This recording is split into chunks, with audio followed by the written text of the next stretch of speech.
Welcome to Penrose Learning, where we make understanding easy. You start by preparing the phone or USB modem and the target system. Insert the active SIM or provision the eSIM and write down the carrier APN settings. This tells the system how to route data. Once done, enable mobile data on the device and ensure it has at least 20% battery to avoid interruptions. Make sure your system's Wi-Fi or USB drivers are up to date. Without compatible drivers, the connection will fail. Now proceed to link the device to the system. Now establish the actual link.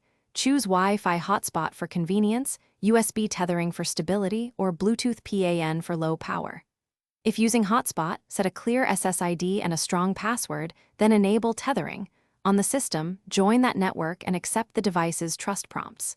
For USB, enable tethering and install any driver prompts. The system should see a new network adapter. Make sure to input the carrier APN, username, and password into the system's mobile broadband settings when required. Finish by verifying the link.